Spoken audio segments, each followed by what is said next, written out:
Welcome to another episode of the Visual Wilderness Show. Tonight we're doing sort of a critique about our most recent assignment, so let's just jump right into it. We can do a quick introduction here. I'm Verena Patel. You can find me at photographybyverena.com. Jay, you want to go ahead? Yep, I'm Jay Patel. You can find me at photography... Nope. No, sorry, what am I saying? Verena is my better half, so I say whatever she says. No, just jpatelphotography.com. And Brent, you're up. Hi guys, Brent, I think part of the Visual Wilderness team. You can find me on visualwilderness.com and a bunch of other places. Awesome, and you can find us all at visualwilderness.com. So. Yes. All right, so let's talk about the assignment. The assignment was seasonal colors. We got fairly small group of entries, but the group of entries we got kind of varied everything from flowers to fall colors to spring colors. It's like running a global organization like Visual Wilderness. You can never quite narrow down what a seasonal color is. So Verena had a great idea. Rather than doing fall colors, we decided to do seasonal colors. Yep, the original plan was to do, Jay said, hey, let's do one on fall colors since it's fall here, and I was like, Brent and Johnny, they're, on the other side of the world, they've got spring happening. I said, okay, let's do seasonal colors. That way everybody can participate. And you know what we didn't see, though? We really didn't see any winter colors. Yeah. What's up with that? About shooting, man. Let's just not talk about winter for a while. That's right. I'm in denial. Yeah. For sure. Can I put in a quick apology for Johnny? He was fighting fires all weekend, and he's working today. And I think if you had to put in a picture of seasonal colors, it would be red and black for burnt bush and fires. So yeah. That would be the best picture. So Johnny's out there busy being a hero, and we're here talking to the internet. So good job, Johnny. Yep. So let me see if I can share my screen, and we can get started critiquing. So can you guys see this? Yep. All right. I'm going to go ahead and see if I can do a preview over here. So it was all right. Can you guys see the big photo of Hugo J, one of our Visual Wilderness team members? He's actually awesome. Looking good. All right, so Reina, why don't you go ahead, and I will lock the screen on this, and then we can go ahead with it. Yeah, so this shot, Hugo's shot, I just love it. That the colors are really strong. They're very vibrant. They feel maybe a little bit false to me. The greens feel just a little bit more Kelly green than might be true in nature. But overall, though, the scene is just gorgeous. It's very subtle. It's very very clean. There's not a lot of distraction happening here. The top of that mountain just is gorgeous. With that little bit of light on top. The sky is. To me, these simple skies are, honestly, I find them just as beautiful as your crazy sunrise or sunset light. There's a lot of texture happening in the sky, and that's easy to lose in a shot like this. So I love that Hugo was able to keep it looking pretty natural. So really, the only thing that I might change if this were my own image is just to try and get those colors a little bit closer to a natural color tone. Other than that, I think it's gorgeous. I love the composition. Yeah, and I when I first saw the image, I actually talked to Hugo and said, hey, the top of the mountain looked a little too yellow to me, and he actually changed the image and looks better now.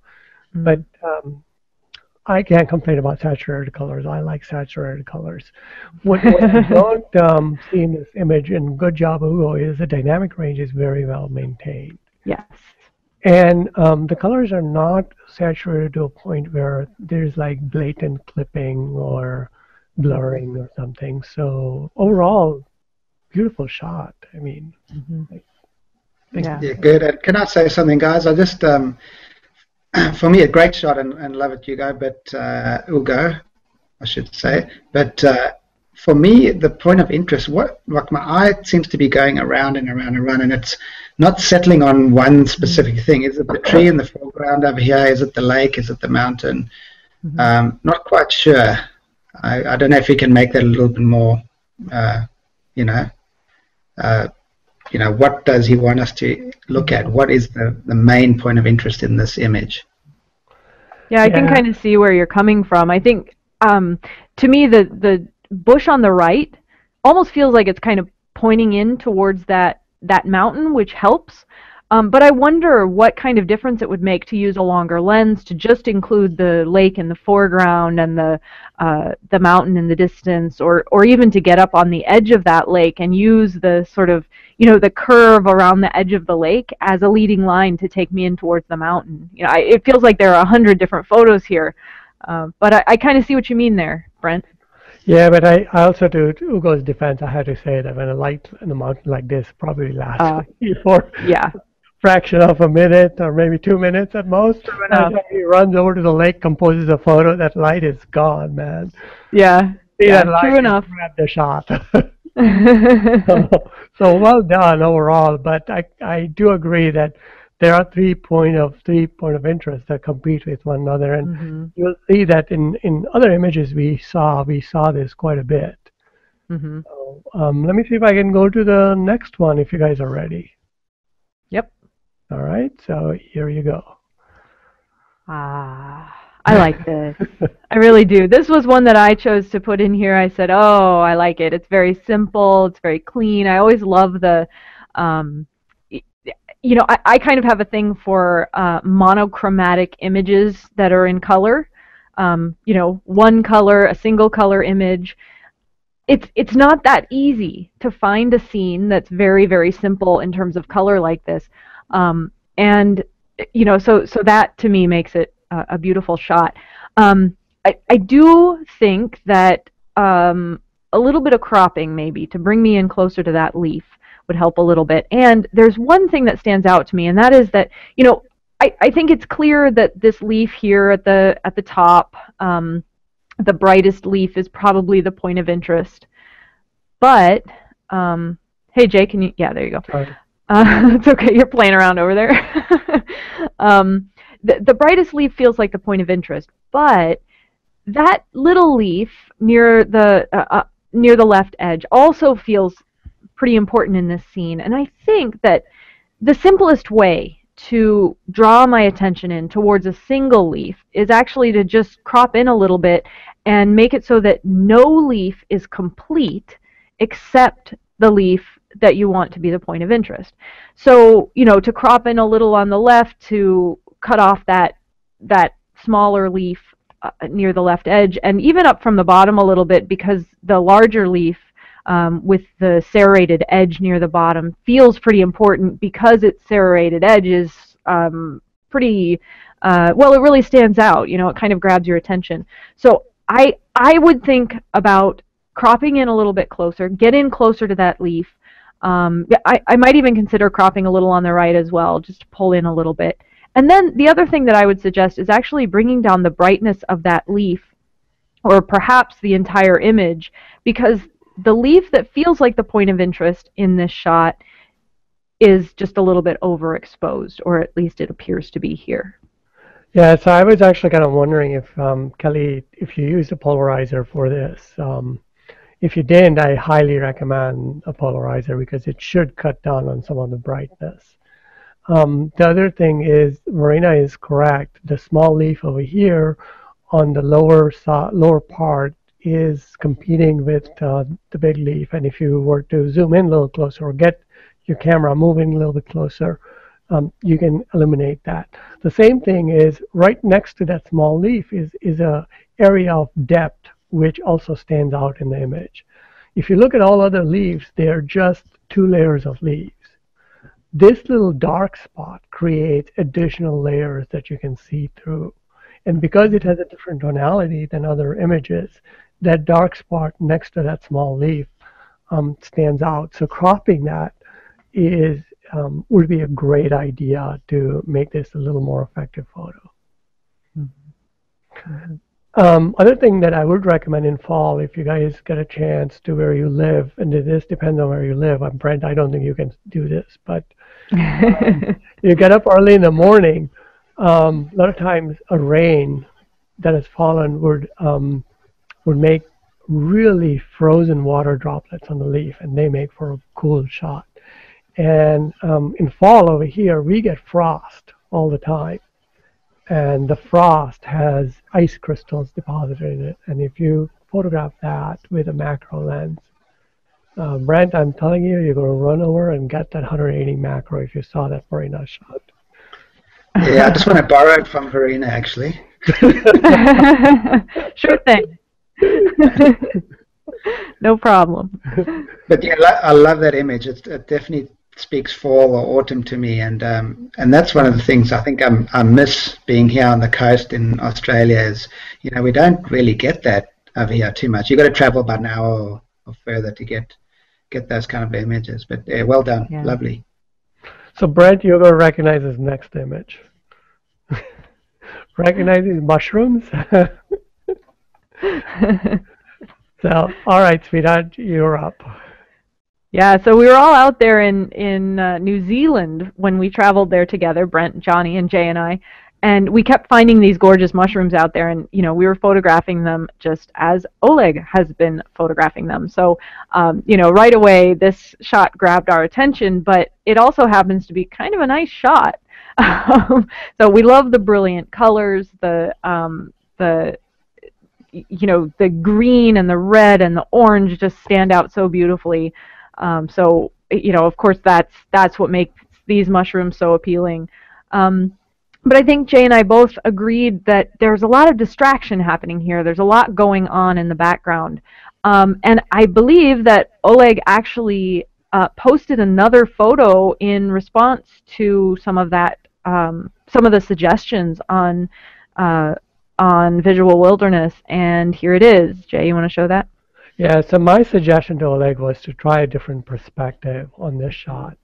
I felt like if the primary subject is a mushroom, then there's a lot of distracting competing background.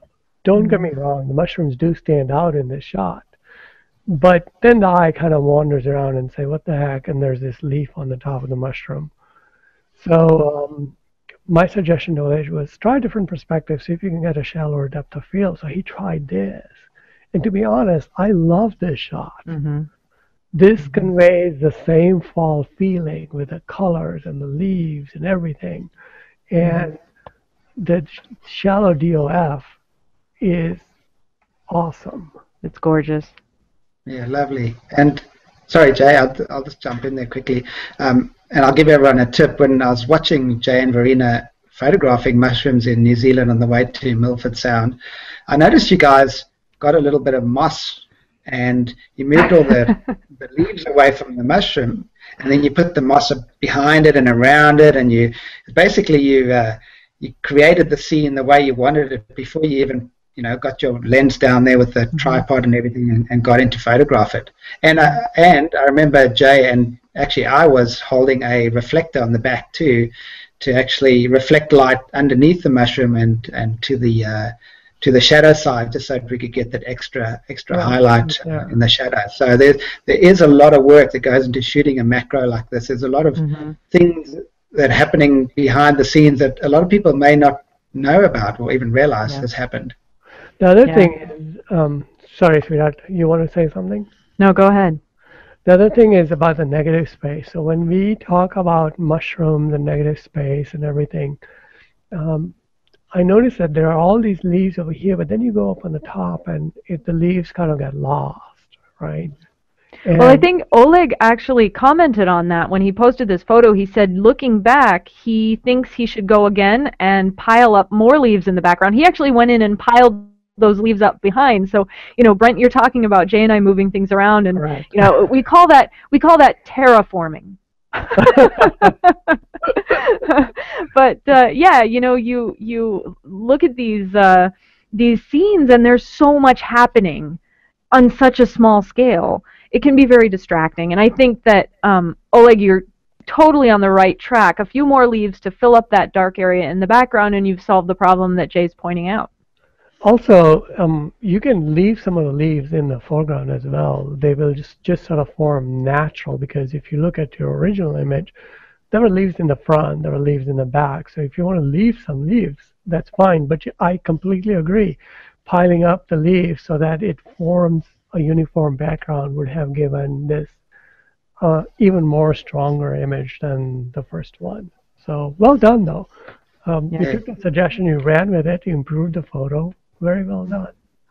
Well done, Jane. I like the way you said that. Leave the leaves. Leave the leaves. I like that. So here's another shot that I wanted to point out, which also falls into fairly well done and a pretty unique fall image, which is this kind of moody, hazy shot. I don't know what you guys think about this, but I sort of liked it first time I saw it. I loved it. Yeah, I agree. This is a shot from Jesse, and it's just, I think it's gorgeous. I love that little bit of mist hanging there. I love the curve in the road. I love the colors in the trees on the side of the road there. I think it's really lovely. Yeah, I think Marina and I disagree. I would have liked to cut down the brightness of the road by putting a polarizer on, but Marina says, "Oh, she likes the brightness." So yeah, I feel like you're kind of going into this. You know, it leads you into this brighter area behind the mist. I really like that about it. I don't know if. Yeah, it's kind of hard to picture it in my head. You know, an image where the road is dark and the mist is hanging in front could be very beautiful, but at the same time, I like the brightness of the road because it pulls me in. It makes me want to go into the light, you know? Totally. In the first few seconds I was looking at this, I was wondering, what is behind the mist? Yeah. Where did it go? It's a mystery. Yeah. I like that. Yeah, I do too. Yeah, it is very moody, and that's why it always draws my attention, images like this. So well done. There's a lot of depth. The image feels very deep, you know. You've got, not only do you have the curving road that's where you're using this perspective of the, you know, the big road in the foreground getting smaller into the distance, there's that. But on top of that, you have the difference between higher contrast that happens close to the lens, right, down there at the bottom. Correct. And then you have the really soft contrast where the mist is hanging. So it just creates this wonderful sense of depth. Yeah, well done overall. Mm-hmm. And did you notice, guys, in the US, where you guys have got that yellow middle line, it matches the four colors, where in other countries you wouldn't. You'd have a white line in the middle. Which that's true. Yeah, anyway. There you go. Very nice. All right. So the next set of images we picked out so that we can give some pointers about improvement and look for when you're trying to capture the colors. So here's an image. This image is by, oh, you know what? I forgot the name. Marina, can you look it up? I think it is. Yes, it's Saskia. Saskia. Mm-hmm. So I'll go first since you went first on the last one. So I wanted to tell you, Saskia, that the image is about flowers. So the first thing I would suggest you do is get close to the flowers. Now, when you get close to the flowers, it's kind of hard to get everything in focus.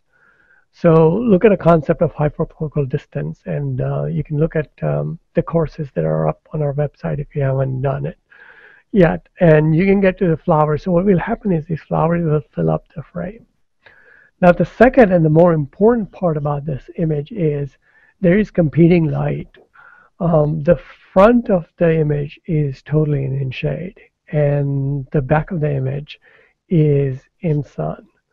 So if you were to notice the colors of the flower, the colors overall in the front of the image are dull because the exposure is sort of underexposed. And then the flowers that are lit up in this here are beautifully lit up and their colors are vibrant.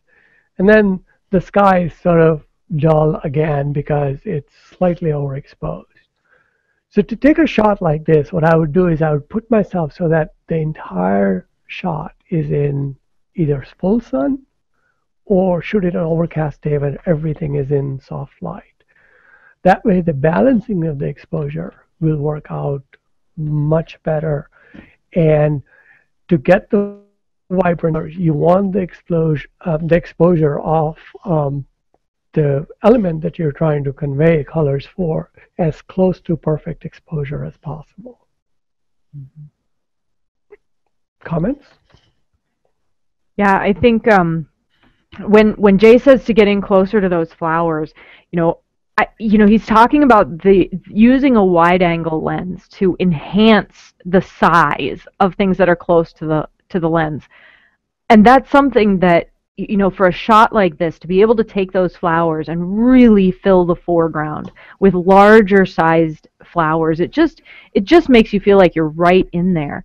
And what's nice is that I'm not sure which lens this was taken with, but if you're using something like a 24 or a 16 millimeter lens, a wide angle, you can actually get in there and get a few feet away from the flowers, really push the limits of your wider angle lens and create this feeling that you could just reach out and pick a flower. So I think that would really make a big difference here. And the other thing that stands out to me is that there's a branch in the upper left-hand corner that I find pretty distracting. So, a shift in perspective, getting a little bit lower, pulling in a little bit, getting closer to those flowers, I think would make a big difference here. But overall, I love what's happening. I love the scene because it's these gorgeous flowers in the foreground. They're echoing in the background, so we have this information about what's happening further away. Beautiful, beautiful flowers. And then I love the arch in the trees. It's like an archway opening into this beautiful landscape. Agreed. Brent, you have any comments? I just wanted to ask you guys a question. If you had to use a graduated ND filter, could you dim the light a little bit in the top third of the image? Would that make any difference, or maybe just changing perspective would be a lot easier than having to put filters on there? Mm-hmm. Okay.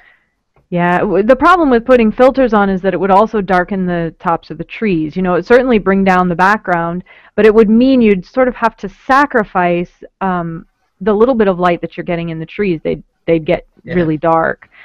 So, it's a difficult trade-off. What do you do with it? I don't know. I mean, I think, and then people say, hey, well, could you do a blend? Could you photograph it twice? One exposed properly for the sky, one exposed properly for the foreground? Then you have a real problem because you're trying to blend images where there's probably some motion from wind, as the leaves move up there in the sky. So it's a really tough balance for a shot like this. Yeah, and plus to keep the blend, you have to keep the foreground dark anyway, and then you have to keep the sky light. So it's a difficult blend, not impossible, but the simplest way to do it is to reshoot on a day when the light is really even. Yep. When the light is overcast, problem solved. Or not to be scared of hyperfocal distance and get in there as close as you can and shoot the flower so that they're really close, and also get the background in focus. So I would have gotten closer to this cluster if I knew hyperfocal distance. Yeah, totally. That's a nice one. Yeah, it's actually in sun, and then everything else. Well, I think part of what, I think a big part of what Saskia is going for here is that arch. Yeah. So I could be wrong, but I think that that's probably pretty important to what this image is about. But I think the key takeaway from this image is that the difference in exposure will impact how the colors come out. Yeah. And if you look at the next image, that is even more evident in there, which is from Tom. So Tom Healy? Go ahead. Healy. So here's the image from Tom Healy, and one of the first things I noticed about this image is this image looks underexposed. And so I went to confirm it, and the way I confirmed it is I'm going to show you the Photoshop version of this image. So I went ahead and opened this image in Photoshop, and let me see if I can do a screen share for Photoshop. Give me a second. And I will do a screen share. So I think while you talk, rather than having you talk through that, Jay, let me just make a comment here. One of the things that I noticed, go ahead and share your screen and get ready, get set up. But one of the things I noticed about it was that you know, the image is the water in the image is properly exposed. It appears to be, at least. There's a lot of beautiful, you know, flow lines in the water. It looks really nice, and so it's not that the image is wrong. It's just that as an artist, when you're photographing something like this, you actually have to choose between the proper exposure for the water and the proper exposure for the land, you know? I mean, the lighting conditions are pretty good. It's relatively even here.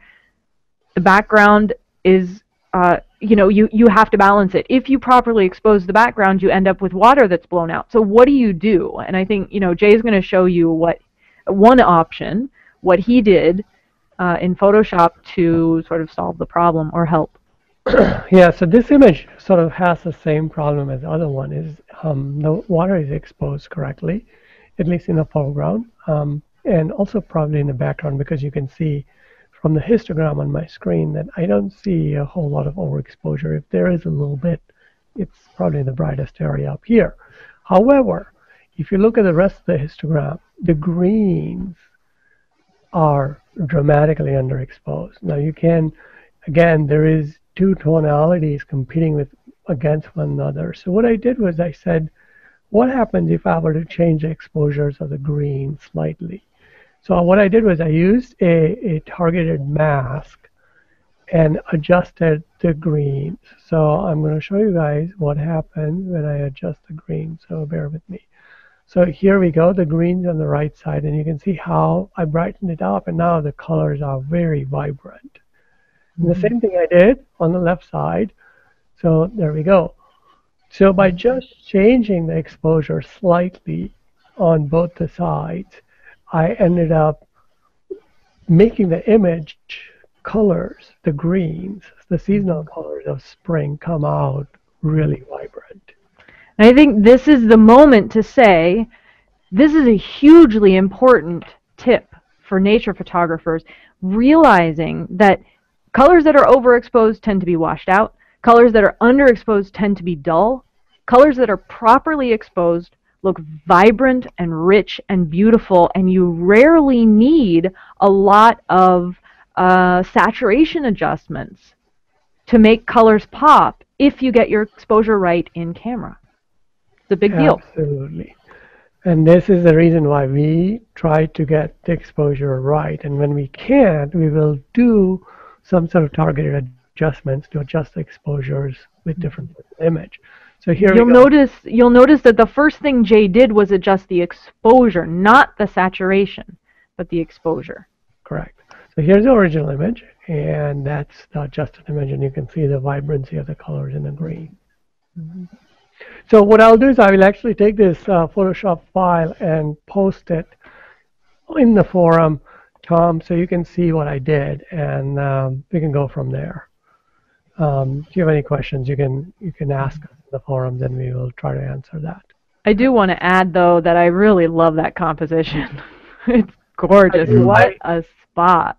Yes, I love the composition, but I have a mixed feeling. I would have gone at this place when there's more water flow. I find the dark rock in the foreground, even though the flow lines are awesome, a bit dull. Well, it takes up a lot of area. What I would have done is, if you go there right after rain, I don't even know if it's possible, and there is cascading water flowing from here, and then the green, it would look awesome. So anyway, it's my opinion, and timing in capturing seasonal colors is important. And here's a photo from Andrew that illustrates that. So Marina, you want to go? Andrew Whistler. Gorgeous, gorgeous, gorgeous. For me, this photo is just right. I think it's beautiful. I don't think I'd change a thing, except maybe swimming a little bit, because I could see, you know, putting those little waterfalls way up in the foreground, but I'm also fully aware that it's a little harder to get to that spot than it looks. Yes, and we've been But there, yeah, so we know yeah, about we've it. been there. Gorgeous, gorgeous shot, Andrew. I love the long exposure. The time of the year is just absolutely ideal. Autumn colors in this area are beautiful. I love the composition. Works really well for me. I think it's just excellent. Agreed. I only have one question, guys. Mm-hmm. What? And it's not for Andrew, it's for Jay and Marina. When are we going to go do a lesson over there? Is that Colorado?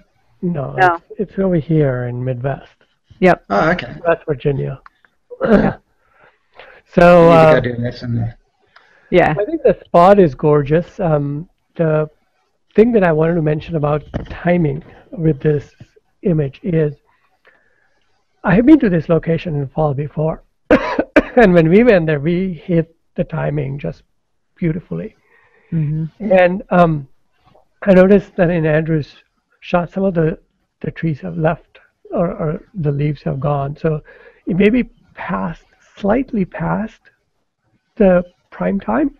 However, it's always difficult to time these things. When we went there, it was really dry, and this stream of water that Andrew caught with all the beautiful foreground was not quite there. Yeah.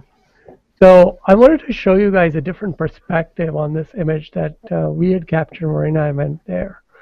Now, Andrew's shot has beautiful composition. In fact, I like it much better than mine. Because of the leading lines and curves. When we went there, the timing was such that the waterfall was just a trickle. There was almost no water flowing in the river at all.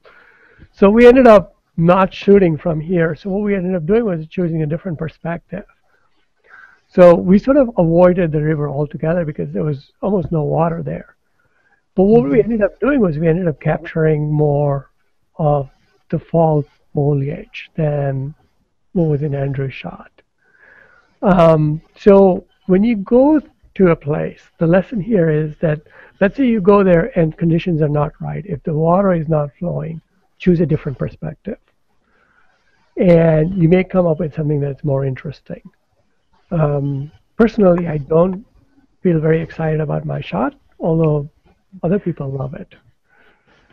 Yeah, it's a nice shot of the location. I think it's a beautiful shot, but I love Andrew's with the water in the foreground. It's just, I think for me, the problem with your shot, Jay, is that it lacks this connection to the water that's so important to the running of the mill. Correct.